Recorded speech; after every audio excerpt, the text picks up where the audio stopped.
ছোটবেলা থেকে এই খুদের ভাত ভর্তা ডিম ভাজি দিয়ে কাজ করতে করতে সন্ধ্যা হয়ে পড়েছে। অনেকগুলো ইট উনি ক্লিন করে ফেলেছে। তেমন কোনো রান্নাবাড়ি এখনো শিখিনি, জাস্ট চা বানানো, নুডলস। এনো বাইরে যাবা, রাখো, চটপটি খাবা। ওকে। সকাল সকাল আমার বাসার কাজের জন্য সিমেন্ট বালু চলে আসলো। এটা ছিল ফার্স্ট স্টেপে। এরপর আমি আর নিচে নামিনি, যে কারণে বাকি ক্লিপগুলো নেওয়া হয়নি। বৃষ্টি ভেজা এই শুক্রবারে সবাইকে ওয়েলকাম জানাচ্ছি আমার নতুন আইটি ভ্লগ ভিডিওতে। আজকে সারাদিন আমি কি করেছি না করেছি সব কিছু নিয়েই থাকবে আজকের ভিডিও। আজকে কিন্তু সারাদিনই বৃষ্টি পড়েছে। আমি রাতের বেলা ভ্লগটি এডিট করতে বসেছি, এখনও স্টিল নাও বৃষ্টি পড়ছে। আর আঙ্কেলও সকাল সকাল এসে কাজ শুরু করে দিয়েছেন। কালকে দুজন কাজ করেছেন, আজকে দেখছি আঙ্কেল একাই এসেছেন, হয়তো উনি একাই কাজটা কন্টিনিউ করবেন। আপনারা অনেকেই আমার ভিডিওগুলো দেখেন, অনেকে আমার ভিডিওগুলো পছন্দ করেন, কিন্তু আমার ভিডিওতে যে পরিমাণ ভিউ হয় সে পরিমাণ লাইক কমেন্টস আসে না। আশা করি সবাই এখন লাইক কমেন্টস করবেন। আর যারা যারা আমার পেজে নতুন তারা অবশ্যই একটা ফলো করে দিবেন। আর শুক্রবারের সকাল মানে স্পেশাল খাবার, আমাদের কাছে স্পেশাল খাবার মানেই হচ্ছে খুদের ভাত আর ভর্তা। অনেকেই খুদের ভাত খুব পছন্দ করে থাকেন, অনেকেই খান না। তবে আমরা অনেক ছোটোবেলা থেকে এই খুদের ভাত ভর্তা ডিম ভাজি দিয়ে শুক্রবারের সকালটা পার করে এসেছি। খাবার দাবার সেরে আবারও চলে আসলাম আঙ্কেলকে হেল্প করার জন্য। আঙ্কেলের কখন কি প্রয়োজন হয় সেটাই আঙ্কেলকে এগিয়ে দিচ্ছিলাম। আর যেহেতু আমার নিজের বাসা হতে চলছে, খুব এক্সাইটমেন্ট নিয়েই আমি দাঁড়িয়ে থেকে পুরোটা সময় পার করছি। আর এই কাজগুলো বেশ জটিল, যেহেতু টাইলসের উপর ইটগুলো ভাঙা হচ্ছে। টাইলসের যেন কোনোভাবেই কোনো ক্ষয়ক্ষতি না হয় সেগুলো খুব ভালোভাবে নজরদারিতে রাখতে হচ্ছে। আর ওনারা বেখেয়ালিভাবেই কাজ করে। আমরা বলেছিলাম আপনারা ইটগুলো নিচে নিয়ে তারপর ক্লিন করে নিয়ে আসেন, কিন্তু ওনারা সেটা করতে চাচ্ছিলেন না। ঘরের ভিতরে ইট ক্লিন করবেন, যেহেতু এখানে অনেকটা স্পেস রয়েছে। যদিও রিস্কি, তারপর ওনারা এখানে কাজটা স্টার্ট করে দিয়েছে। আর আমরাও সেভাবে ওনাদেরকে বারণ করতে পারিনি। আর এভাবেই কাজ করতে করতে সন্ধ্যা হয়ে পড়েছে। অনেকগুলো ইট উনি ক্লিন করে ফেলেছে। এই ইটগুলি আমরা রিইউজ করব। আর এখন আমি চলে যাব রান্নাঘরে।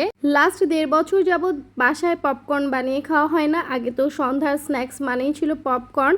যাই হোক, গত 1 সপ্তাহ আগে আমি 1 কেজি ভুট্টা কিনে এনেছিলাম, কিন্তু ব্যস্ততার কারণে অথবা আলসেমির কারণেও বলতে পারেন এই ভুট্টাগুলোকে ভেজে নিতে পারিনি। আর টু বি ভেরি অনেস্ট, আমি তেমন কোনো রান্নাবাড়ি এখনও শিখিনি। জাস্ট চা বানানো, নুডলস, পপকর্ন, এই হালকা পাতলা স্ন্যাক্সগুলো বানাতে পারি। হয়তো ভবিষ্যতে আরও অনেক কিছু ট্রাই করব, সেগুলোও কিন্তু আপনাদের সাথে শেয়ার করব।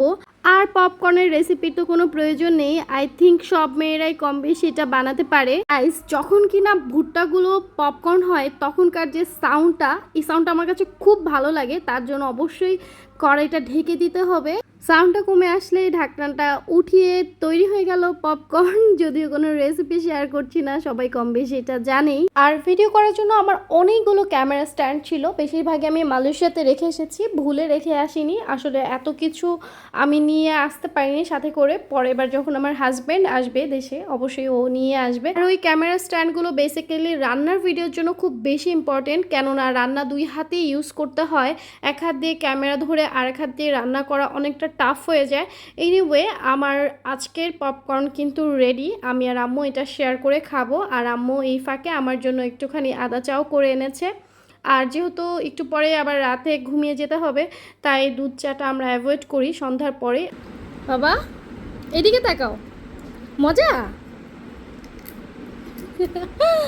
মাশাল্লাহ মাশাল্লাহ, কেউ মাশাল্লাহ বলতে ভুলবেন না। এই নাও, বাইরে যাবা, রাখো, চটপটি খাবা। ওকে, থ্যাংক ইউ বলো।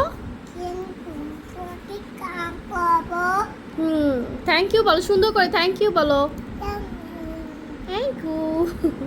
ওরা বাইরে যাচ্ছে, আমাদের বাসার খুব কাছে একটা পার্ক আছে, সেখানে ঘুরতে যাচ্ছে। যেহেতু আমার ভাই সারা সপ্তাহ কাজে বিজি থাকে আর শুক্রবারে একটুখানি টাইম পায় আমাদের বাবুকে টাইম দেওয়ার জন্য, তো ওরা বাইরে চলে গেল। আর আমাদের যে বাসায় কাজ করছিল আঙ্কেল, উনিও চলে গেছে। এই পর্যন্তই উনি কাজ করেছে। আর আজকের ভিডিও কিন্তু এই পর্যন্তই রাখছি। কালকে আবার নতুন কোনো ব্লগ আপলোড দিব। সবাই ভালো থাকেন আর আমার জন্য দোয়া করেন। আল্লাহ হাফেজ।